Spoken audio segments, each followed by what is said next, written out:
आस, हेची व्हावी माझी आस जन्मोजन्मी तुझा दास. पंढरीचा वार करी वारी चुको निधी हरी. संत संग सर्व काळ, संत संग सर्व काळ, अखंड प्रेमाचा कल्लोळ. पंढरीचा वार करी वारी चुको निधी हरी. चंद्रभागे स्नान, चंद्रभागे स्नान तुका मागे हेची दान. पंढरीचा वार करी वारी चुको निधी हरी. महयोग पीठे तडे भीमरथ्यावरं पुंडलिकाय दातु मुनींद्रे.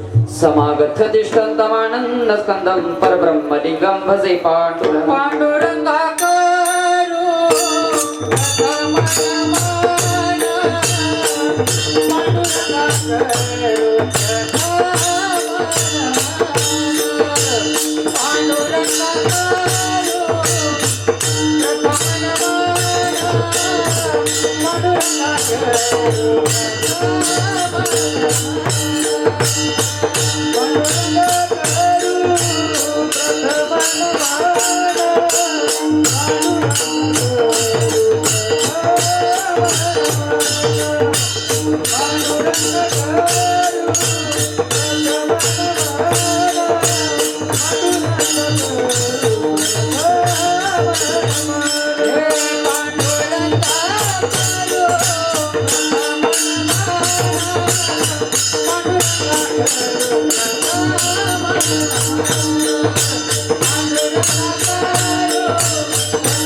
पांडुरंगा करू प्रथम नमन, दुसरे शरण संतांसिया त्यांच्या कृपादानी कथेचा विस्तारू. बाबाजी सद्गुरु दास तुका.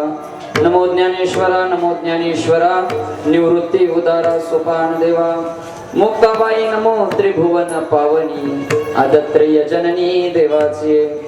वसुदेव सुतं देवकं सचानूरमर्दनं, देवकी परमानंदं कृष्णं वंदे जगद्गुरु. नमो सद्गुरु तुकया ज्ञान दीपा, नमो सद्गुरु सच्चिदानंद रूपा. नमो सद्गुरु भक्त कल्याण मूर्ती, नमो सद्गुरु भास्कराय पूर्ण कीर्ती. विवेकाने जाणे सुघटित समाजात कवियले, महासिद्धांताचे बुध रसिकत्व वदविले. ललित रसे तरुवर तरविला श्री भागवत तरु, तया ज्ञानेशाचे श्रीमद्भक्तीने वंदन करू. मस्तक हे पायावरी या वारकरी संतांच्या जयांची केली स्मरण. होय सकळ विद्येचे अधिकरण, तेची वंदो श्री चरण श्री गुरूंचे ते नमस्करुनी. आता हे असो दिठी जयांवरी झळके, की हा पद्म करू माता पारुखे. तो जीवची परी तुखे महेशेशी.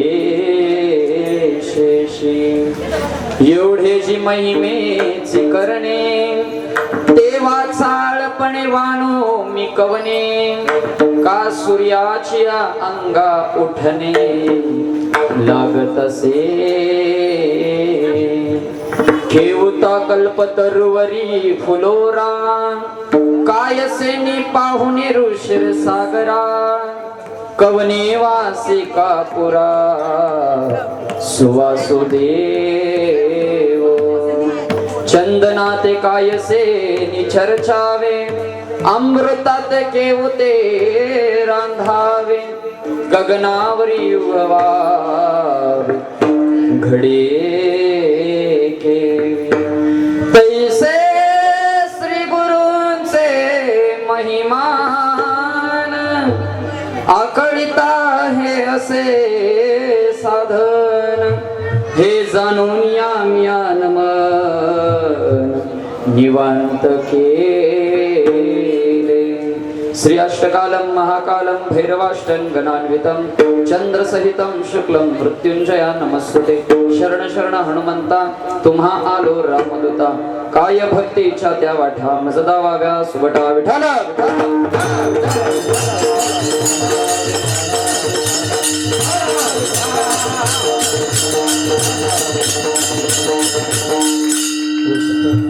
हेची व्हावी माझी आस हेची व्हावी माझी आस जन्मोजन्मी तुझा दास पंढरीचा वार करी वारी चुकवून येती हरिप्रसूत प्राप्त प्रसंगी तीर्थक्षेत्र पंढरपूर या ठिकाणी मजल दरमजल करत करत पंढरीची वारी आजपर्यंत 20व्या पर्यंत येऊन पोहोचलेली आहे. बरोबर आहे की नाही.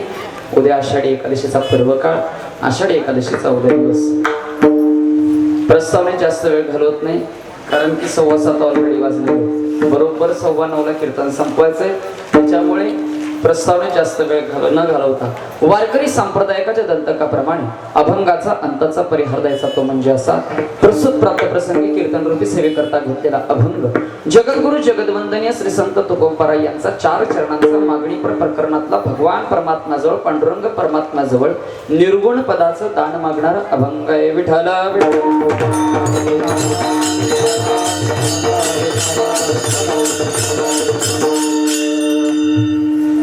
गेले 2 वर्ष काय आपल्या वारी झाली नाही आणि त्याच्यानंतर आता हा सुख सोहळा आपल्याला पाहायला अनुभवायला मिळाला. पावसामुळे थोडं इकडे तिकडे होत आहे की नाही पण सगळीजण आनंदाने या ठिकाणी थांबलेले आहात या ठिकाणी आहात सर्वांना या ठिकाणी सर्वांचे या ठिकाणी पहिल्यांदा धन्यवाद सर्वांना देतो. 2 वर्ष आपली वारी झाली नाही. मी एक तुम्हाला सांगेन परमार्थ आणि भक्ती कुणाच्याही वाट्याला येत नाही. येथे पाहिजे जातीचे येऱ्या कपाळ्याचे काम तुका म्हणे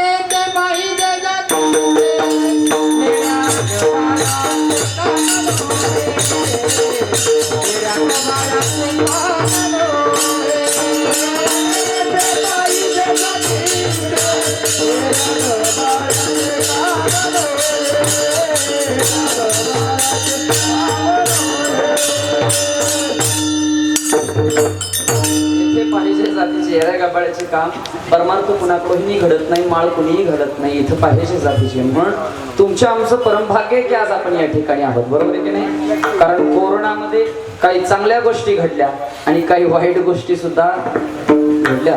चांगल्या गोष्टी सुद्धा घडल्या आणि वाईट गोष्टी सुद्धा घडल्या. आपल्याला 2 वर्ष पंढरीची वारी झाली नाही ही एक वाईट गोष्ट. बरोबर आहे की नाही. आता तो आपल्याला सोळा मिळाला. कोरोनामध्ये काही चांगल्या गोष्टी घडल्या काही वाईट गोष्टी सुद्धा घडल्या. ऐका या कोरोनाच्या काळामध्ये जगामध्ये लाखो माणसं मिली. बरोबर आहे की नाही. माणसं जाळाला आणि पुराला सुद्धा जागा शिल्लक नव्हती इतकी माणसं मिली. या कोरोनाच्या काळामध्ये जगात लाखो माणसं मिली. माणसं जाळाला आणि पुराला सुद्धा जागा शिल्लक नव्हती इतकी माणसं मिली. पण तुमचा आमचा नंबर जगणाऱ्या माणसांमध्ये लागला. ही सगळ्यात मोठी परमेश्वराची कृपा तुमची कृपा सुद्धा असावी लागते. परमार्थ सुद्धा कुणाच्याही हातातून घडत नाही. सपने तो हर कोई सजाता है लेकिन भगवान हर किसी का सपना कभी पूरा नहीं करता.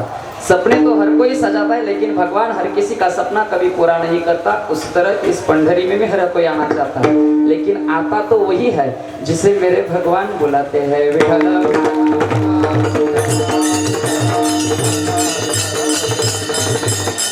त्यामुळे आपण सगळे भाग्यवान मंडळी आणि आजच्या कीर्तन रूपी सेवेकरता घेतलेला अभंग इतका गोड आहे. जगद्गुरु तुकोबारायांचा अभंग आहे. तुकोबाराय या अभंगामधून भगवान परमात्मा जवळ दान मागतायत. अभंगाला सुरुवात करण्या अगोदर 2 शंका अशा आहेत. अभंग तुकोबरायांचा आहे. तुकोबराय संत आहेत. संत कधी कुणाजवळ मागत नाहीत. बरोबर आहे की नाही? संत कधी कुणाजवळ मागत नाहीत. उलट स्वतःजवळ जे आहे ते सगळं देऊन मोकळे होतात. बरोबर आहे की नाही? आपले सद्गुरू त्यातले सगळं काही तुम्हाला आम्हाला दिलं. महाराज मोठं गोड आपल्याला सांगायचे. तुमच्या ध्यानात आहे की नाही मला माहिती नाही. माझा मठ फटका आहे पण ज्ञान मात्र सगळ्यात श्रेष्ठ आहे. याच्या पुढे जाऊन सांगायचे महाराज आपल्याला काय माहिती का? माझा शिष्य सगळ्याच दान मागेल, सगळ्यासाठी भीक मागेल, पण ज्ञानाची भीक माझा शिष्य कधीच मागणार नाही. तसं संत जगद्गुरु तुकोबराय संत आहेत. मग संत ते मागतायत कसे हो? संत कधी कुणाजवळ मागत नाहीत. घातला दुकान देती आली किंवा संत उदार उदार भरले अनंत भंडार. संत हे उदार कधी कुणाजवळ मागत नाहीत. मग तुकोबराय मागतायत कसे काय? जगद्गुरु तुकोबरायांचा गाथा जर तुम्ही आम्ही पाहिला तर त्या गाथ्यामध्ये अनेक प्रकरण आहेत. मग नामपर प्रकरणातले अभंग आहेत, भक्तीपर प्रकरणातले अभंग आहेत, उपदेशपर प्रकरणातले अभंग आहेत, संतपर प्रकरणातले अभंग आहेत, आंधळ आहेत, पांगुळ आहेत, धारुड आहेत, गवळणी आहेत, अनेक प्रकरण आहेत. या सगळ्या प्रकरणामध्ये एक प्रकरण तुकोबरायांचं असं आहे, त्याला मागणीपर प्रकरण म्हटलं. त्या प्रकरणामध्ये जगद्गुरु तुकोबराय भगवान परमात्म्याजवळ दान मागतायत. पण काय मागतात याचा अभ्यास तेवढा करणं गरजेचं आहे. बरोबर आहे की नाही? जगद्गुरु तुकोबरायांचं संतांचं मागणं वेगळं राहतं आणि तुमचं आमचं मागणं खूप वेगळं राहतं. आपण भगवंताजवळ जे मागतो, काय मागतो? जे दिसतंय ते मागतो. पण माझे संत जे दिसत नाहीत ते मागतो. तुम्ही आम्ही मागतो जे दिसतंय ते मागतो. बंगला गाडी पैसा अडका बायका मुलं भगवान पण चांगलं सुखाचं राहू दे, हे सगळं दिसतंय ते तुम्ही आम्ही मागतो. पण तुकोबराय मागतायत आजच्या अभंगामधून जे दिसत नाही ते मागतायत. म्हणून मी मगाशी म्हटलं या अभंगामधून तुकोबराय निर्गुण पदाचं दान मागतायत. हे जिव्हावी माझी आस जन्मोजन्मी तुझा दास. भगवंता मला जन्मोजन्मीचं दास तुझा जो व्हायचंय बस मला. पुढे जाऊन तुकोबराय म्हणतात पंढरीचा वार करी वारी चुकवून हरी. भगवंता माझी कधी पंढरीची वारी चुकवून देऊ नकोस. का चुकवून देऊ नकोस? कारण याच पंढरीच्या वारीमध्ये संतांची संगत, संतांची संगत मला लाभणार आहे. संतांच्या संगतीमध्ये भगवंता फक्त तुझं चिंतन आणि तुझंच नामस्मरण व्हाय. संत संग सर्व काळ अखंड प्रेमाचा कल्लोळ. आणि तुकोबराय शेवटच्या चरणामध्ये म्हणतात देवा आता द्यायचं असेल तर शेवटचं एकच दे. चंद्रभागे स्नान तुका मागे असा अभंगाचा साधा सोपा सरळ अर्थ आहे. हा अभंगाच्या पहिल्या चरणामध्ये जगद्गुरु तुकोबराय दास मागतात. दास होण्याचं तुकोबराय मागणं करतात. पण दास कुणालाही होता येत नाही. दास कुणाला होता येतं माहितीये का? या सृष्टीवरती दास फक्त एकालाच होता येतं, तो म्हणजे मनुष्य. मनुष्य केली दास कुणालाही होता येत. मग हा मनुष्य जन्म जगद्गुरु तुकोबराय मागतात का? बरोबर आहे, तुकोबराय मनुष्य जन्म मागतात. मग पुन्हा शंका अशी उत्पन्न होते. एकीकडे संत म्हणतात आम्हाला हा जन्म नको का? हा देह नाशिवंत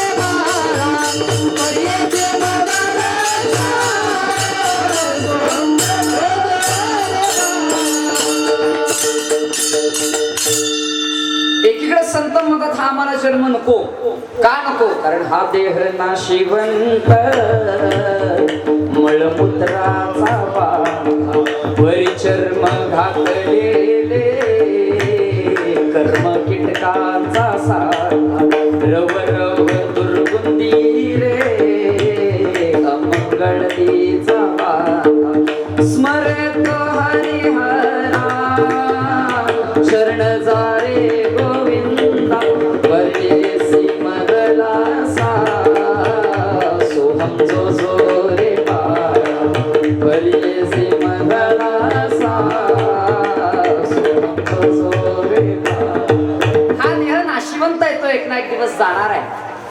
म्हणून आम्हाला हा जन्म नको. एकीकडे संत म्हणतात आम्हाला हा जन्म नको, एकीकडे संत म्हणतात आम्हाला जन्म पाहिजे. तू का म्हणे गर्भवासी आणि सुखे घालावे आम्हासी. मग कसं काय? याच्या पुढे जाऊन सांगू का? तुकोबारायांना माहिती होतं म्हणून तुकोबाराय म्हणतात. काय म्हणतात माहितीये? अरे बाबांनो, हा देह जो तुम्ही आम्हाला दिलेला आहे ना, तो कशासाठी दिलेला आहे? देवे दिला देह भजना गोमटा. हा भजनासाठी, हा त्याच्या प्राप्तीसाठी, त्याच्या चिंतना करता हा देह तुम्ही आम्हाला भगवंताने दिलाय. बरोबर आहे की नाही? हा देह त्याच्या प्राप्ती करता, त्याच्या चिंतना करता, त्याच्या नामस्मरण करता, त्याच्या भक्तीसाठी तुम्ही आम्हाला हा देह दिलेला आहे. म्हणून तुकोबाराय म्हणतात, आता दास मला करायचा असेल तर पहिल्यांदा हा जन्म पाहिजे. भगवंता, तुझा दास जर करून घ्यायचा असेल तर मला हा जन्म दे. तुकोबारायांना माहिती होतं, कारण 84 लाख जन्म भोगले आणि 84 लाख जन्म भोगल्यानंतर मग हा मनुष्य जन्म आला. आमचे सद्गुरू, आपले सद्गुरू मोठे गोड सांगायचे.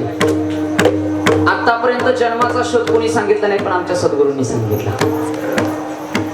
काय जन्माचा शोध सांगितला? सायन्सला विचारलं, विज्ञानाला विचारलं, तुमच्या आमच्या जन्माचा शोध काय आहे? सायन्सनं शोध लावला 9 महिने 9 दिवसाचा, की बाबा रे हा जन्माला यायच्या अगोदर कुठं होता? तर 9 महिने 9 दिवस आईच्या पोटात होता. सायन्सला विचारलं त्याच्या अगोदर कुठं होता? कारण आईच्या गर्भात यायच्या अगोदर तरी कुठंतरी असला पाहिजे म्हणून आलाय ना.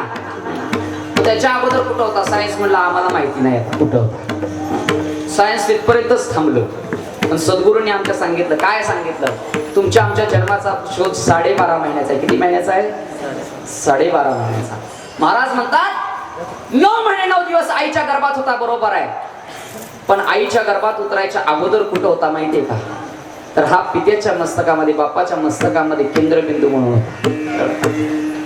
कारण ही सगुण साकार मूर्ती आली कुठून? तर बापाकडून आली.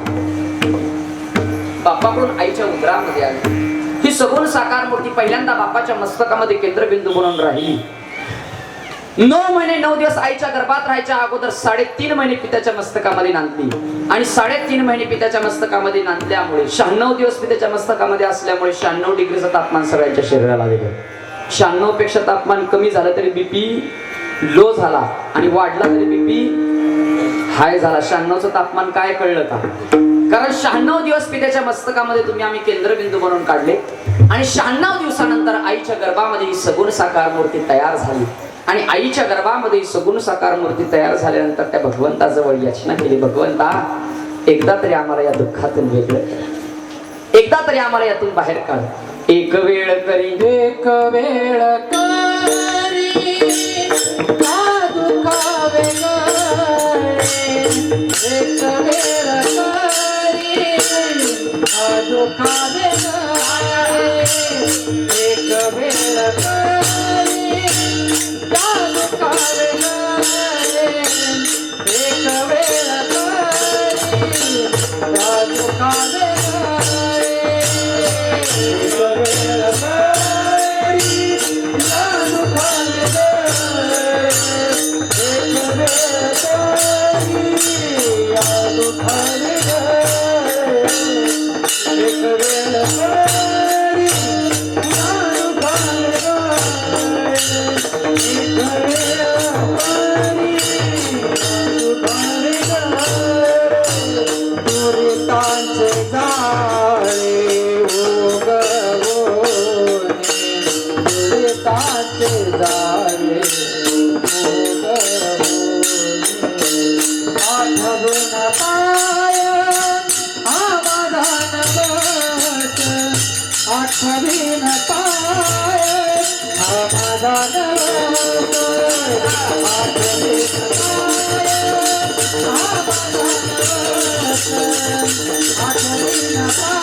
I म्हणून महाराज म्हणतात आईच्या गर्भामध्ये असताना भगवंताजवळ याचना केली, भगवंता एकदा तरी आम्हाला या दुःखातून वेगळं कर, एक वेळ करी या दुःखा वेगळं, भगवंता एकदा तरी या दुःखातून वेगळं कर. भगवंताने सांगावं वेगळं निश्चित करतो, पण इथून गेल्यानंतर करशील काय, आठवीन पाय हा माझा नवस, तुझे पाय आणि सदैव आठवेन, तुझी ओळख आम्ही विसरणार नाही. म्हणून आईच्या गर्भामध्ये असताना भगवान परमात्म्याला पहिलं वचन देऊन येणारी मंडळी तुम्ही आम्ही, कळलं का?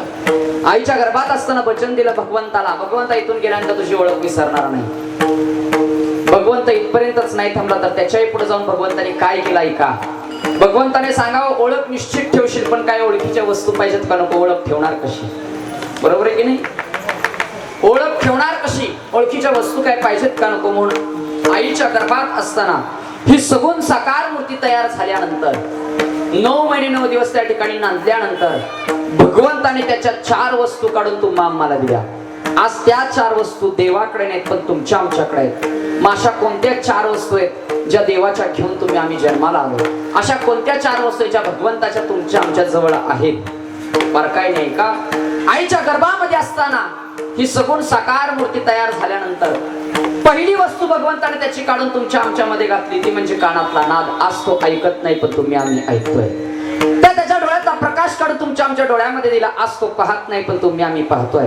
त्याच्या नासागरीतला श्वास वायू काढून तुमच्या आमच्या नासागरीमध्ये दिला, आज तो श्वास घेत नाही पण तुम्ही आम्ही घेतोय. त्याच्या मुखातला बोल सुद्धा खुंटवला, तो सुद्धा काढून तुमच्या आमच्या मुखात घातला, हो आज तो बोलत नाही पण तुम्ही आम्ही बोलतोय. देव या गोष्टी करणार नाही, का करत नाही? कारण या गोष्टी त्यानं त्याच्या काढून तुम्हाला आम्हाला दिल्या. आज तो भिकारी झाला पण तुम्हा आम्हाला श्रीमंत बनवून पाठवलं, आणि नुसतं पाठवलं नाही तर या ब्रह्मांडाचा या विश्वाचा मालकच बनवून पाठवलं. कारण या विश्वाला या सृष्टीला दैवत फक्त एकच आहे, तो म्हणजे मनुष्य. मनुष्याखेर दुसरा देव तुम्हा आम्हाला पाहायला मिळणार नाही, त्याचा अवतार सुद्धा होणार नाही. या 4 वस्तू भगवंताच्या घेऊन तुम्ही आम्ही या ठिकाणी जन्माला आलो, आणि जन्माला आल्यानंतर काय केलं, भगवंताची ओळख विसरलो, त्याची ओळख राखली नाही. आयुष्य संपलं पण त्याची ओळख काढली नाही. अरे जो देह तुम्हाला आम्हाला दिला त्या देहामध्ये 2 दरवाजे आहेत. त्या 2 दरवाजांमध्ये एक भगवंताचा दरवाजा आणि एक वासनेचा दरवाजा आहे. आपण वासनेचा दरवाजा उघडला पण भगवंताचा दरवाजा आजपर्यंत उघडला नाही. उघडणार सगळ्याची ओळख काढली, त्याची ओळख काढणार कधी? सगळ्या मोहमायेमध्ये गुंतून पडलो, त्याची ओळख मात्र काढलीच नाही. बायका पोरांमध्ये आई वडिलांमध्ये मन गुंतून पडलं, संसारामध्ये मन गुंतून पडलं. पण हा संसार सुद्धा सुखाचा आहे का हो? संसार दुःख मूळ चहूकडे इंगळ, विश्रांती नाही कुठे रात्रंदिवस तळमळ. संसाराची अवस्थाच आहे, संसार दुःखाचं मूळ आहे, चौकडे इंगळत विश्रांती. दुःख बांधवडी आहे हा संसार,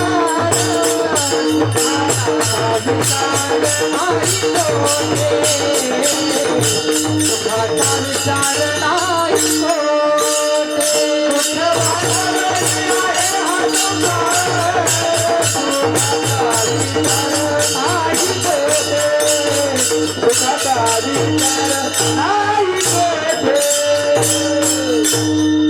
दुःख बांधवडी आहे हा संसार, सुखाचा विचार नाही कुठे. इथं सुख तुम्हाला मला मिळणार नाही. आपल्याला मस्त वाटतं संसारामध्ये सुख आहे. एक आठवलं म्हणून सांगतोय का, सासवडला कीर्तन होतं. सासवडचं कीर्तन झाल्यानंतर सासवडवरून येताना जेजुरीचा गड आहे, बरोबर आहे की नाही? ते जेजुरीचा गड जवळ असल्यामुळे म्हटलं देव जेजुरीच्या दर्शनाला, खंडेरायाच्या दर्शनाला जावं. आता खंडेरायाच्या दर्शनाला कुणी जावं माहितीये का? हा, ज्याचं नवीन लग्न झाले. तुम्ही गेलाय का? यांचं आत्ताच झालंय बघा, आणि जाऊन आले तुम्ही. जेजुरीचा गड चढायला सुरुवात केली आणि मध्यान ठिकाणी आल्यानंतर एक चिंचेचं भलं मोठं झाड आहे. ते चिंचेच्या झाडाखाली जरा दमतो म्हणून विसावायला बसलो, आणि बसल्यानंतर जरा खाली आरडाओरड चालू झाली. एक नवीन जोडपं आलं होतं, आणि नवीन जोडपं आल्यामुळे तो दुकानदार भंडारा देत असताना त्यांना सांगायला लागला, ए बाळा, जेजुरी पुरी करायची असेल तर बायकोला 5 पायऱ्या उचलून घेतलं पाहिजे, त्याशिवाय जेजुरी पुरी होत नाही. आता असलं काय बघायचं असलं तर आपल्याला ते जरा बरं वाटतं. मी आपला तिथंच बसलो खाली, म्हणलं बघूया तरी काय होते.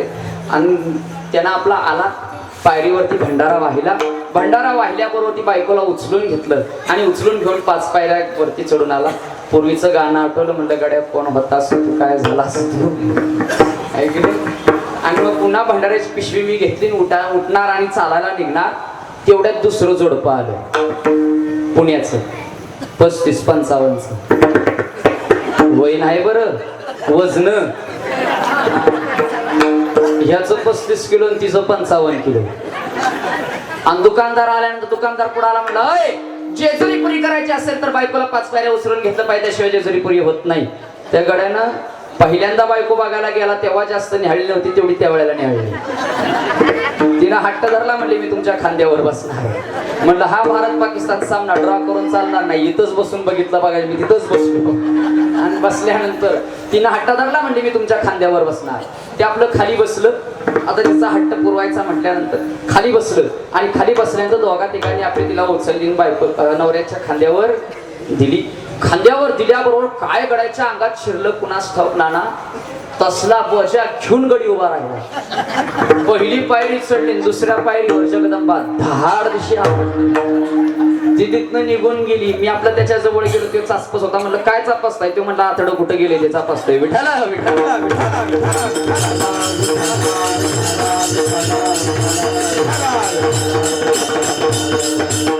संसार कधी सुखाचं साधन होऊ शकत नाही. संसार हे दुःखाचं मूळ आहे. संसार दुःखामुळे चहूकडे इंगळेच विश्रांती कुठंच नाही, रात्र दिवस तळमळ आहे. म्हणून संसार करू नका अशातला भाग नाही, पण संसार करा, पण संसार करता करता परमार्थ करा. बरोबर आहे की नाही? संसार करता करता परमार्थ करा. तुम्ही म्हणाल महाराज राहू दे, प्रत्येक वेळी तुझं कीर्तन ऐकतोय हेच सांगतोय, दुसरं काही सांगत नाही, त्याच्यामुळे तुझं ऐकून आम्ही परमार्थ करायला मोकळे नाही.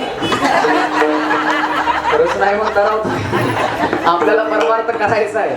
तुम्ही म्हणाल महाराज आतापर्यंत केला नाही आणि इथून पुढे करायला गेला तर लोक काय म्हणतील? करून करून बागला आणि देवपूजेला लागला.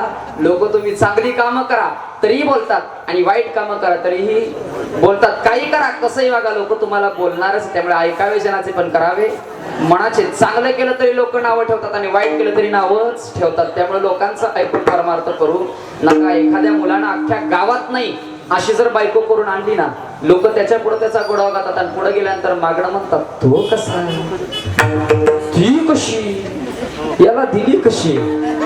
त्यानं चांगली केली तर दिली कशी, आणि त्या पोरानं गरीब करशी गुरुप काय ना, पण तिचं भलं व्हावं म्हणून करून आणली ना, लोक त्याच्या पुढे त्याचा गोडावा गातात आणि पुढे गेल्यानंतर मागणं म्हणतात, तो कसा, कशी, यानं केली कशी. म्हणजे चांगली केली तर दिली कशी, खराब केली तर केली कशी. म्हणजे काय ब्रह्मचारीच राहावं का? लग्नच करू नये का? काही करावं, कसंही वागा, लोक तुम्हाला बोलणार. पूजा केली तर पसारा म्हणतात, नाही केली तर आचार भ्रष्टी म्हणतात. असं कोण म्हणतात? कोण म्हणतात? लोक म्हणतात. पूजा केली तर पसारा म्हणतात, नाही केली तर आचार भ्रष्टी म्हणतात. असं कोण म्हणतात?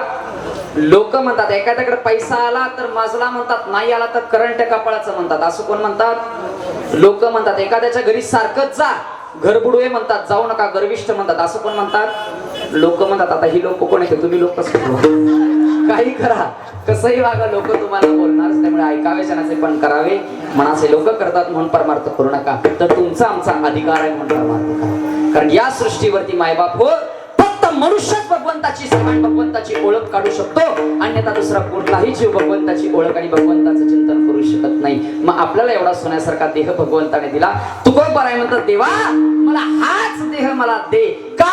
कारण हाच देह मला दिल्यानंतर मी फक्त तुझा आणि तुझाच दास हो इच्छितो. अभंगाचं तेच व्हावी माझी आस, तेच व्हावी माझी आस, तेच व्हावी माझी आस, तेच व्हावी माझी आस, तेच व्हावी माझी आस.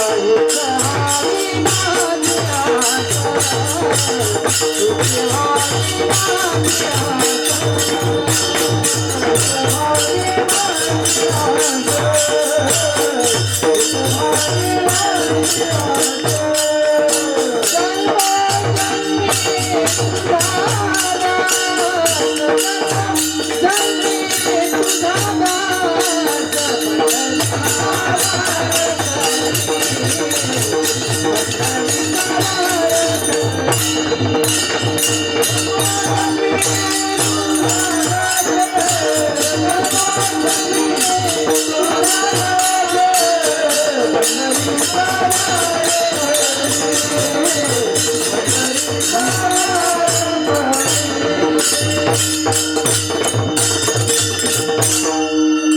म्हणून तुकोबार आहे भगवंताला म्हणतात, भगवंता द्यायचं तर एकच दे, मला हा देह दे, कारण हा देह दिल्यानंतर तुझं आणि तुझं चिंतन करण्याकरता मी दास होईल. तुझा काय होईल? दास होईल. म्हणून तुकोबारायांप्रमाणे पुन्हा आमच्या सुद्धा मागणं हेच राहिलं पाहिजे, भगवंता आम्हाला तुझं दास्यत्व करण्याकरता, ओळख करण्याकरता जी काय आमच्यामध्ये अंतर्भूत झालेली शक्ती आहे, त्या शक्तीची ओळख भगवंताने तुम्हाला आम्हाला अगोदर दिलेली आहे, पण त्या शक्तीची ओळख करून देण्यासाठी सुद्धा सद्गुरूंची प्राप्ती करण्यास प्राप्त करून घ्यायची गरज असते. आणि जी सद्गुरूंची प्राप्ती काहींना झालेली आहे, काहींना अजून व्हायची, बरोबर आहे की नाही? नवीन सुद्धा माणसं या ठिकाणी आलेली आहेत. आपल्या सद्गुरूंनी तुम्हाला आम्हाला सगळ्यांना ओळखच दिलेली आहे, बरोबर आहे की नाही? ओळख घातली ना गळ्यात, आहे की नाही? अहम ब्रह्मासी, तूच ब्रह्म आहेस, तूच तुझा तुझी देव, तुझा तूच देव आहेस बाबा रे. आता देवाला शोधायला दुसऱ्या तिकडे कुठे जाऊ नकोस. म्हणून भगवंताचं चिंतन, भगवंताचं नामस्मरण तुमचं आमच्याकडून भेटलं पाहिजे. भगवंताची भक्ती तुम्ही आम्ही केली पाहिजे. म्हणजे जगद्गुरू तुकोबारायांची भक्ती कशी होती ती पहा. जगद्गुरू तुकोबारायांना माहिती नसायचं कुठल्या गावात जायचं आणि कुठल्या गावात कीर्तन करायचं. पाय नेतील तिकडे जायचं, पाय थांबतील तिथं थांबायचं, तुकोबारायांचं कीर्तन चालू व्हायचं. एक माणूस असो किंवा लाखोंचा समुदाय असो, महाराजांचं कीर्तन चालू व्हायचं. असा महाराजांच्या गावामध्ये पारायण सोहळा चालू झाला आणि पहिल्या दिवशी जगद्गुरू तुकोबारायांचं कीर्तन चालू झालं. राम कृष्ण हरी जय जय राम कृष्ण हरी. तुकोबारायांचं कीर्तन जसं चालू झालं तसं तुकोबारायांचे सर्वांच्या जेवढे काही समाज बसला होता त्या सगळ्यांच्या समाध्या लागल्या. कोणाच्या कीर्तनात? तुकोबारायांच्या कीर्तनात. पहिला दिवस गेला, दुसरा दिवस गेला, तिसरा दिवस गेला, बघता बघता 7ही दिवस गेले. काला झाला, हंडी फुटली आणि हंडी फुटल्यानंतर तुकोबारायांनी समाधीतनं तुकोबाराय जागे झाले. पाहतायत तर काय, साक्षात ब्रह्मांड नायक पांडुरंग परमात्मा तुकोबारायांच्या कीर्तनामध्ये येऊन नाचतोय. कोणाच्या कीर्तनात? तुकोबारायांच्या. आमच्या नाचतील का? नाही. काय विश्वास राव तुमचा आमच्यावर. पण बरोबर आहे, आमच्या कीर्तनात नाचणार नाही, ते तुकोबारायांचं कीर्तन होतं. मग तुकोबारायांच्या कीर्तनात देव नाचायला लागला आणि तुकोबारायांनी देवाजवळ गेले. देवाला विचारलं तुकोबारायांनी, देवा कधी आलात? देव एक नाही दोन नाही, देव नाचण्यात मग्न होते. तुकोबारायांनी थोडी गंमत करायचं ठरवलं, कारण तुकोबाराय जे बोलतात ते देव पाठीमागणं म्हणायचा. तुकोबारायांना प्रश्न पडला, देव स्वतःचं चिंतन स्वतः कसं काय करतो? म्हणून थोडी गंमत करावी. तुकोबाराय देवाच्या जवळ गेले, देवाच्या जवळ जाऊन म्हटले, पांडुरंग माझा पिता. तसं देव सुद्धा म्हटला, पांडुरंग माझा पिता. म्हणजे देव स्वतःला कसं काय पिता म्हणवतायत. आणखीन थोडी गंमत करावी. पुढे जाऊन तुकोबाराय आणखीन म्हणतायत, रुक्मिणी माझी माता. आणि देव म्हणणार, रुक्मिणी माझी. ओ शेत हलवून जाग केलं, जागे व्हा. म्हणजे तुम्ही पिता इथपर्यंत ठीक आहे, पण रुक्मिणी आई साहेबांना माता करून टाकली तर अवघड होईल ना. म्हणजे देवा कधी आलात? कधी आलात म्हटलं तर देवानं सांगावं, तुकोबाराय पहिल्या दिवशी तुमचं कीर्तन चालू झालं, त्या दिवशी चालू. कीर्तन संपलं वाटतं, आता मात्र निघालो. तसं जसं देवानं निघालो म्हटल्यानंतर तुकोबारायने हात धरला देवाचा. देवा तसं नाही जाता येणार. का हो? म्हणजे देवा अरे मंदिरात आलायस, माझं घर किती लांब राहिलं, माझ्या घरी आलं पाहिजे, बरोबर आहे की नाही? आता आम्ही सुद्धा लांब लांबवर कीर्तनाला जातो. लोकांची इच्छा असते आमच्या घरी चहा प्यायला का होईना पण महाराजांनी यावं. सोनक्याला कीर्तनाला गेलो होतो, तुमचं नाही सांगायचं. आणि आमचे हनुनाना आता संयोजन मंडळीमध्ये तेच असतात सगळे पुढं पुढं करायला. तर तिथं कीर्तनाला गेलो, उशीर झाला होता. नानांनी म्हटले, महाराज कीर्तन चालू होईल तेव्हा होईल, चला म्हटले बोटभर चहा घेऊन आमच्या घरी. मी म्हटलं नाना अहो टाइम झालेला आहे कीर्तनाचा, कीर्तनाला. अहो म्हणले मीच सांगितलंय तुम्हाला, मलाच म्हणताय टाइम झालाय. म्हणले चला म्हणले चहा घेऊन पटकन येऊ. आता आपलं नानांचं प्रेम आहे म्हणून आपलं गेलो नानांच्या घरी. नानांच्या घरी गेल्यानंतर नानांनी बाहेरनच हाक मारली, अगं आता नवऱ्यांमध्ये सुद्धा दोन प्रकार राहतात माहितीये का? जो नवरा आमच्यासारख्याला चहा घेऊन गेल्यानंतर गुरुजी बाहेरनं हाक मारतो ना बायकोला, अगं चहा ठेव. समजायचं त्या बायकोचा त्याचा नवऱ्याचा बायकोवरती जास्त धाक आहे म्हणून तो बाहेरनं हाक मारतो. पण जो माणूस आम्हाला चहा प्यायला घरी घेऊन जातो ना, अगोदर आतमध्ये बोलवतो बसायला देतो ना, आत जाऊन चहा ठेव म्हणून सांगून येतो, असं समजायचं बायकोचा जास्त नवऱ्याला धाक आहे. असं नानांचा धाक आहे आपला बायको. नानांनी हाक म्हटले अगे आवाज आला. आता आवाज आल्यानंतर मी ओळखून गेलो तोंडात काय. जरदेवाला बाबाचं खूप उपकार आहेत पुरुष मंडळींवरती. का माहितीये का? त्यानं मिश्री तयार केली. कारण मिश्री जर एकदा का बाईनं घासली ना की अर्धा तास काय ते तोंड उघडत नाही, कारण तो तोबरा मौल्यवान असतो. तो कसा काय थुकायचा, तेवढीच घरात शांतता असते. नानांनी हाक मारले ऐकलंस का? अगं ऐकलंस का? मला म्हणले या म्हणजे महाराज बसा आतमध्ये. बसला आतमध्ये गेलं. नाना म्हणजे अगं ऐकलंस का? आता तो कसं काय थुकायला, तो मौल्यवान कसा बसा थुकला. काय अगं चैतन्य महाराज बाहेर आले. मग अहो चहा ठेवशील की नाही, दम नाही का?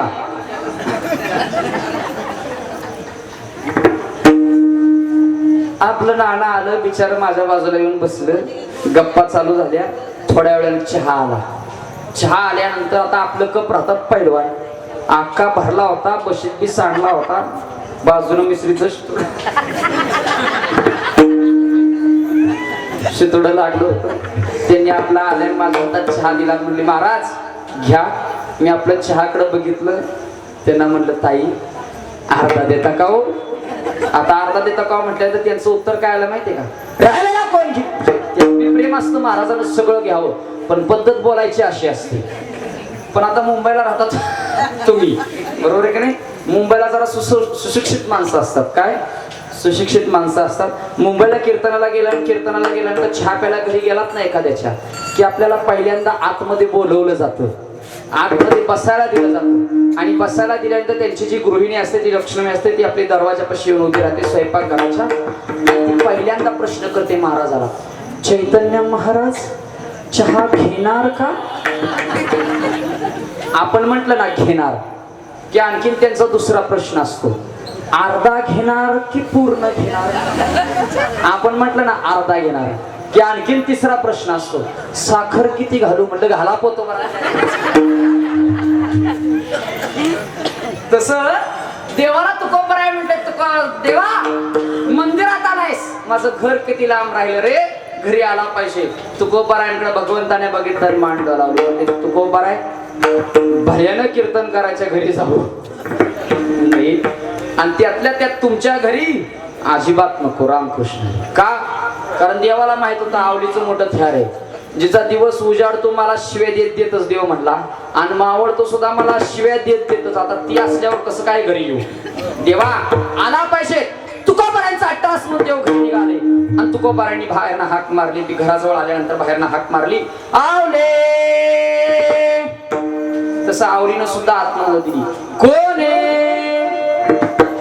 तसं तुकोबाराय बाहेरनं म्हणले, अगं देवालाय. आवली आतनच ओरडली, रोज की तू जेवून जातोय. रोज एका देवाचं नाव घेऊन जेवण घालत. आता आणखीन म्हणले कुठला देव आलाय? नाही गावले, आज खरोखर देव आले. पाहुणे घराशी आजी आले, ऋषिकेशी. आज खरोखर देव आले. देवाला आतमध्ये बोलवलं. फाटकी घोंगडी तिने बसायला दिली, आणि बसायला दिल्यानंतर तुकोबारा आतमध्ये गेले. आवडीनं बाहेर भाकरीचं टोपलं बघितलं, आणि धाड तुकोबारांच्या पायावर आपटलं. म्हणले महाराज एक भाकरीचा तुकडा नाही, कुठला देव आलाय? काय घालायचं म्हणले खायला? इथं आपलीच पोटाची खळगी भरायला जागा घे नाही. आता आणखीन देवाला कुठं घालता खायला? नाही गावले, आज खरोखर देवाले, तू काय काळजी करू नको. आणि मग तुकोबारायांनी काय केलं तर कण्या होत्या, त्या कण्या घेतल्या, पाण्यामध्ये रांधल्या. दरदरीत पाण्यामध्ये रांधली गेल्या कण्या, आणि रांधलेल्या कण्या भगवान परमात्मा जवळ आणून वाढल्या, आणि त्या भगवंताने प्याव्यात. सांगायचा भाग माय बापू एवढाच आहे. तुकोबारायांची भक्ती इतकी होती की तुकोबारायांच्या कीर्तनात देव येऊन नाचायचे. तुकोबारायांची भक्ती इतकी होती की तुकोबारायांच्या घरी देव जेवायला जायचे. तशी तुमची आमची भक्ती का होऊ नये? अरे वाल्या कोळी किती हत्यारी होता, किती पापी होता हो. एवढी पाप केली होती की 7 रांजणं भरली. आमचे सद्गुरू सांगायचे वाल्या कोळीने 7 रांजणं भरली, इतकं पाप केलं होतं. पण तरी सुद्धा भगवंताच्या चिंतनाने, भगवंताच्या ओळखीने त्याचा सुद्धा वाल्मिकी ऋषी झाले. बरोबर आहे की नाही? मग वाल्या कोळीने इतकी पाप केली, एवढं पाप आपण केलं नाही ना. मग आपला सुद्धा उद्धार का होणार नाही? त्याच्यासाठी भगवंताचं चिंतन, भगवंताची ओळख करा. तुकोबराय म्हणतात, देवा हा देह माझा चालू, हा देह मला दे, कारण याच देहामध्ये भगवंता तुझी सेवा घडणार आहे, म्हणजे तुझा दास बनून राहणार आहे. पण हा देह चालू ठेवण्याकरता भगवंता, हा देह चालू ठेवण्याकरता काय पाहिजे माहितीये का? तर पंढरीची वारी पाहिजे. काय पाहिजे? पंढरीची वारी पाहिजे. तुम्ही आम्ही आज पंढरीची वारी करत करत मजल दर मजल करत करत आज पंढरपुरापर्यंत पोहोचलो. हे प्रतीक आहे मायबाप. काय प्रतीक आहे? आता प्रचिती जर तुम्हाला घ्यायची असेल, खरी पंढरीची वारी जर तुम्हाला बघायची असेल, तर आमचे सद्गुरू सांगतात की पंढरीची वारी या देहामध्ये रात्रंदिवस चालू आहे. जन्माला आल्यापासून मरेपर्यंत ती तुझी पंढरीची वारी कधी चुकलीच नाही. अशी पंढरीची वारी चालू आहे. तिची ओळख कधी काढणार? ती पंढरीची वारी कुठं चालू आहे? इथं चालू आहे. एक श्वास आत येतो आणि एक श्वास बाहेर जातो, पण आपल्याला त्याची ओळख नाही. तुकोबराय म्हणतात, देवा हा देह चालू ठेवायचा असेल ना रे, तर ही पंढरीची वारी माझी कधीच चुकून देऊ नकोस. अभंगाचं हा पंढरीचा वार करू, पंढरीचा वार करू, पंढरीचा वार करू, पंढरीचा